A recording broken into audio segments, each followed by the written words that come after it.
Juliana, a jovem que se perdeu nas drogas, é a figura principal da nossa reportagem.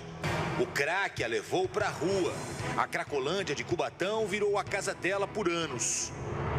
Juliana perdeu a vontade de viver, até que um dia resolveu acabar com a própria vida. Juliana vai até o quilômetro 59 da rodovia Anchieta. Sobe nesta passarela. Está decidida. Viver não faz mais sentido. A chance de escapar é praticamente zero. Além da queda de 6 metros de altura, o fluxo de caminhões é enorme. E com certeza, Juliana seria atropelada. Juliana sobe, fecha os olhos. Os caminhões passam. Um motorista percebe que uma mulher vai se jogar na pista. Ela pula. E na hora da queda, o caminhão entra em cena. O motorista deu a ré em plena rodovia Anchieta. E Juliana cai em cima do caminhão. Deu certo. A jovem foi salva. Essas são imagens do resgate. Veja Juliana ainda em cima do caminhão. Foi Deus, viu? Essa Juliana aí era viciada, como você pode ver. Esse sangue aí depois ela vai explicar o que significa isso. Isso era a sua casa, Juliana? Sim, eram as brigas que tinha em casa, na época do vício. Você era viciada em quê? Eu era viciada em todos os tipos de droga, né? Maconha, bebida, mas o meu fundo de poço mesmo foi o crack. Dessa época eu já estava no uso do crack já. Foi o meu fundo de poço. Quantos anos você ficou nessa vida aí? Foram 12 anos o total de vício e no uso do crack foram 4 anos. Você chegou a ficar na Cracolândia? Sim, essa época eu já já não tinha mais, já não me reconhecia mais, né? Já não tinha mais convívio dentro de casa. Eu me tornei uma pessoa muito agressiva, eu não conseguia mais ter um convívio familiar, né? Então, quando eu chegava em casa, automaticamente era para arrumar mais dinheiro, para usar mais drogas. Então, eram os conflitos que tinha quando eu tentava, com a minha força, tentar voltar a uma vida normal. Eu morava com os meus pais e a minha mãe, durante esse período todo de tempo, ela vinha, né, na igreja, ela lutou por mim, né? Sua mãe na igreja e você nesse estado? A minha mãe aqui na igreja e eu nesse estado. Você estava decidida a acabar com a sua vida? Eu estava, porque eu não aguentava mais. Eu queria voltar, né? Eu queria enxergar a minha família, mas eu já estava desenganada pela medicina. Já tinha tentado internações, psiquiatra, psicólogo, remédio. Então, dizia os psiquiatras que eu já tinha transtorno, síndrome do pânico, que eu tinha esquizofrenia. Então, eu já cheguei num estado que eu não sabia mais o que eu fazia. Eu era uma pessoa, tanto que eu tive várias internações compulsórias pelo Ministério Público, porque eu era agressiva. Então, eu tinha que ficar trancada, né, em clínicas durante o período de tempo, mas eu saía de lá, era questão de tempo, de dias, de horas, para mim voltar tudo de novo. Falava sozinha, gritava, chorava, às vezes tinha que ir ambulância lá em casa, resgate, para me prender. Eu cheguei a ser internado amarrada. Eu ia amarrada os braços, as pernas, às vezes até amordaçada. E internações compulsórias por conta da situação que eu era. Porque eu não sabia reconhecer nada. Eu cheguei num estado mesmo de loucura.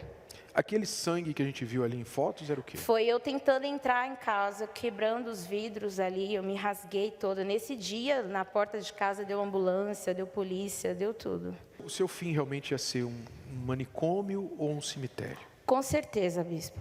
Manicômio, cemitério. Sua mãe estava na igreja. O que você sabe que ela fez com a fé, agiu a fé para a sua libertação? Olha, minha mãe, ela vinha obedecer em tudo, né? Oração da família. Eu lembro que ela fez sacrifícios por mim, né? Ela veio ao altar, ela fez uma fogueira santa. E, a princípio, se for ver aos olhos humanos, parecia que não estava surtindo efeito. Mas eu sei que dentro da Cracolândia eu via algo diferente em mim já. Aquilo já me incomodava. O que era prazeroso começou a me tornar, começou a me incomodar. Eu queria por todas as forças sair dali.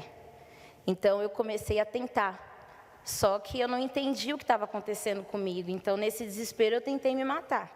Nesse dia que eu pulei, que eu tentei me matar, foi aonde eu despertei e aceitei a ajuda, né? Eu já conhecia o trabalho, né? Mas eu não tinha me rendido ainda. Então, eu fui. Como é que foi a sua libertação? Então, eu cheguei através da fé dela, né? Que foi esse que a gente está vivendo, essa fé, né? Da presença, né? A presença prometida. E eu vi que eu cheguei através desse anjo, que foi minha mãe. Então, mas eu entendi, como eu já tive muitas tentativas, né, de sair daquela vida, então eu sabia que eu não podia dar nenhuma brecha, que se eu voltasse para aquela vida que eu saí, eu não teria outra chance. Então, eu fui em busca da presença. Falei, se eu não tiver, eu entendi. Falei para Deus, eu cheguei naquele altar e eu falei, se o Senhor não me transformar aqui, então eu já não quero nem sair viva daqui. Chegou uma fogueira santa e eu fui para o altar. Eu falei para Deus, eu não quero ser mais eu.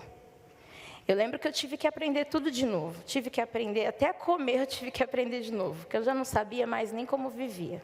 Até dormir eu tive que aprender, porque eu não dormia. E nessa fogueira santa eu coloquei tudo. Tudo. Eu lembro que deu uma sacola desse tamanho assim de medicamento. Deu uma sacola imensa de medicamento, eu coloquei tudo.